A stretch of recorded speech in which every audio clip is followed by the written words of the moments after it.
Hi everyone, welcome back to our channel మన ఊరి vlogs. ఈరోజు మన వీడియోలో రీసెంట్గా ట్రెండ్ అవుతున్న ఇఫా chicken with bagara rice making process చూసేద్దాం. కడాయి వేడెక్కిన తర్వాత ఇందులో 1/2 టేబుల్ స్పూన్ గీ యాడ్ చేసుకోవాలి. 1 మినిట్ తర్వాత ఇందులోనే 1 టేబుల్ స్పూన్ ఆయిల్ యాడ్ చేసుకోవాలి. ఆయిల్ హీట్ అయిన తర్వాత ఇందులోనే మనం బిర్యానీ ఆకు, పట్టా, లవంగ, యాలకులు, షాజీరా, మిరియాలు యాడ్ చేసి ఫ్రై చేసుకోవాలి. మసాలా దినుసులు దోరగా వేగిన తర్వాత ఇందులోనే మనం కట్ చేసిన ఆనియన్, పచ్చిమిర్చి, కొత్తిమీర యాడ్ చేసి ఫ్రై చేసుకోవాలి. మనం 2 గ్లాసెస్ ఆఫ్ వాటర్ యాడ్ చేసుకొని 2 to 3 మినిట్స్ బాయిల్ చేసుకోవాలి. వాటర్ బాయిల్ అయిన తర్వాత ఇందులోనే మనం 1/2 an hour నానబెట్టుకున్న రైస్ని యాడ్ చేసుకోవాలి.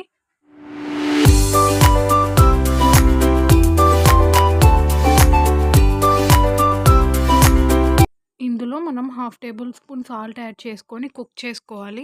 రైస్ కుక్ అయ్యే లోపల మనం ఇఫా చికెన్కి మసాలా ప్రిపేర్ చేసుకుందాం. 1/2 టేబుల్ స్పూన్ పసుపు, 1/2 table spoon salt, 2 table spoon కారం, ధనియాల పొడి, garam masala, chicken masala, 2 table spoon అల్లం వెల్లుల్లి పేస్ట్, నిమ్మరసం, 1/2 కప్పు పెరుగు. మొత్తం మసాలాని మిక్స్ చేసుకుందాం. మనం ముందుగా సాల్ట్ వాటర్లో వాష్ చేసుకున్న చికెన్కి ఇలా స్పోర్క్తో మనం ఘాట్లు పెట్టుకోవాలి. ఇలా చేయడం వల్ల చికెన్ పీసెస్కి మసాలా బాగా పడుతుంది. మనం ఎప్పుడు ఇఫా చికెన్ చేసినా బోన్లెస్ పీసెసే తీసుకోవాలి.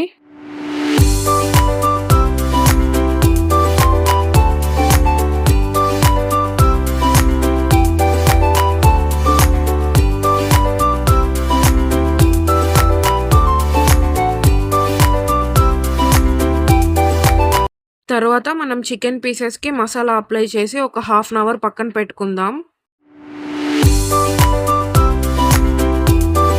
మన రైస్ అనేది చక్కగా ఉడికిపోయిందండి. ఈ కన్సిస్టెన్సీకి వచ్చిన తర్వాత స్టవ్ ఆఫ్ చేసేయాలి. 2 ఎగ్స్ బాయిల్ చేసి ఎగ్ వైట్ మాత్రమే తీసుకోవాలండి. ఇలా చిన్న చిన్న పీసులుగా కట్ చేసుకోవాలి. ఇందులో నేను మోజరెల్లా చీజ్ ఒకటి యాడ్ చేస్తున్నాను. మీరు కావాలంటే క్యూబ్స్ చీజ్ కూడా యూస్ చేయొచ్చు. ఇందులోనే కొంచెం మిల్క్ యాడ్ చేయాలి. వెల్లుల్లి ఒక 3-4 యాడ్ చేసుకోవాలి. నేను చీజ్ ఇంకా 2 పీసెస్ యాడ్ చేశాను. ఇందులోనే కొంచెం పెరుగు యాడ్ చేయాలి.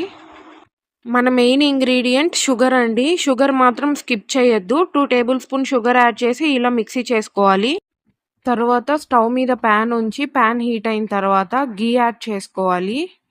2 మినిట్స్ తర్వాత ఇందులోనే 2 టేబుల్ స్పూన్ ఆయిల్ యాడ్ చేసి ఆయిల్ హీట్ అయిన తర్వాత ఇందులో మనం ముందుగా నానబెట్టిన చికెన్ పీసెస్ యాడ్ చేసుకోవాలి. మనం మంటని లో ఫ్లేమ్లోనే ఉంచాలండి. హై ఫ్లేమ్లో పెడితే కుక్ అయిపోతుంది. ఇది మర్చిపోవద్దు, మనకు ఫ్రై అవ్వాలి. ఇలా మనం రొటేట్ చేస్తూ చికెన్ పీసెస్ ఈవెన్గా కుక్ చేసుకోవాలి.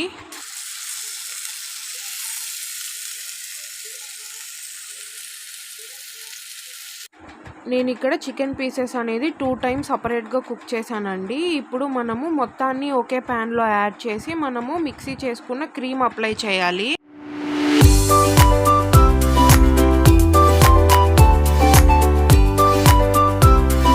చీజ్ క్రీమ్ ఫుల్ కుక్ అవ్వాల్సిన అవసరం లేదండి. హాఫ్ కుక్ అయినా మనము సర్వ్ చేసుకోవచ్చు.